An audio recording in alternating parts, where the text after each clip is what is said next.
Any hobby takes up a lot of real estate, but if you're living small, how do you balance your hobby and a tiny space? Where does it all go? You need to have the right mindset for sewing in a tiny space, and I have 10 tips on how to get you there. So stick with me and I'll show you how to do it.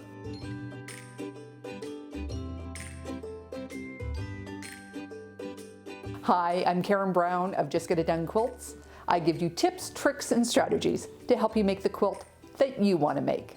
And if you like what you see, please hit that subscribe button. Some of you have small spaces to sew in, maybe by choice, maybe not. And it can be really challenging to have any hobby craft in a small space, as we need supplies, tools, and patterns. And it goes against the social environment for most hobbies, which is about acquiring as much stuff as possible as soon as possible. So here are 10 tips to help fit it all in.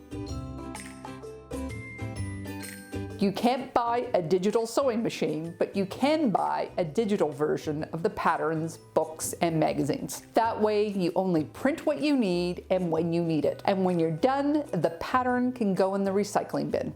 You might need to make a list of all the digital patterns you have, but not having to store them will save you so much space in your sewing room. Understanding the capacity of your space is so important. Not just visually, quantify it with numbers. This container can store 60 fat quarters, which is 15 yards of fabric, which can make 2 quilts. This spool has 500 meters of thread, which will get me through 1 project. This way you can easily relate your space to what you actually consume in a given time. And in a small space, you just don't have the luxury of keeping a 3-year supply. Keep a tally sheet on what you've used so that you don't bring in new items until your outgoing projects create the space.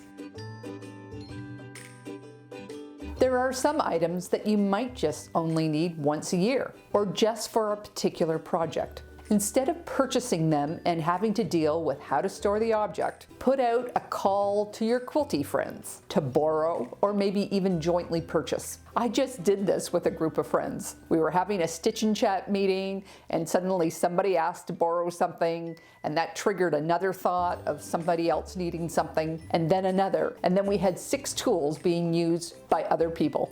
A bonus of joining a quilt guild is having a larger circle of sewing friends to share items with. Some guilds even have a lending library, and that's easily worth the price of membership.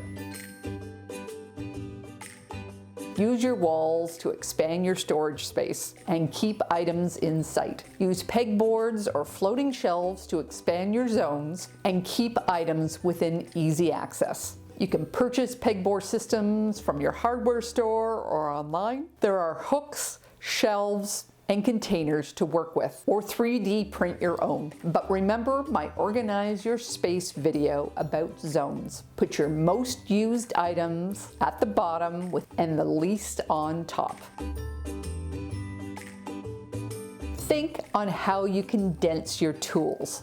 For example, instead of having a regular iron and a travel iron, maybe you can combine them both into a portable iron.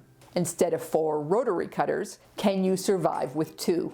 The same with thread. Instead of collecting all the colors of the rainbow, can you work with a limited range of blenders? And reduce rulers to your favorites and the minimum amount to get the job done. It's quite likely that as your skills have improved, the tools that you prefer to use have changed as well. So cull all those tools that you no longer use.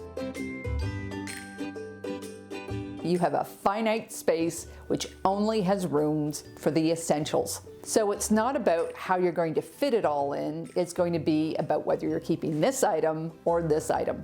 And many of these choices are not going to be easy, and sometimes the choice is darn right painful. We know how hard we have worked for the money to pay for that item. And we also know that life will not be as convenient without it. But space is finite, and you'll be more successful if you have room to move and create than in a crowded space where you're immobilized by too much stuff.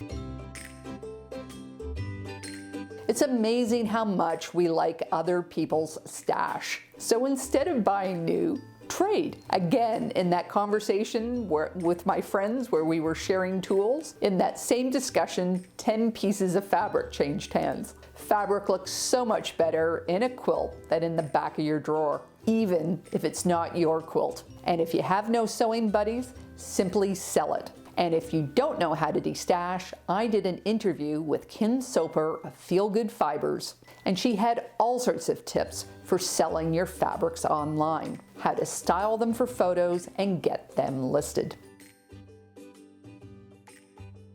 Keep projects to one active and one slow. This has really kept my projects under control. I have become disciplined about not starting more until the last one is completed. By separating them into two categories, you can have some quick fun on the easy or small projects, then alternate working on the big fussy ones, which might take years to complete. Don't collect scraps. You just don't have the space. Use them up immediately by incorporating them into your AFTERQUILT or by making scrap blocks with the leftovers. I have made several videos on both of these topics, and I'll leave links in the notes below. Watch my video on UFO management and sell or donate anything that doesn't make the yes list. You just don't have time or space for projects that you don't love. Use your 30-minute timer to power through those tough spots and get you to the finish line.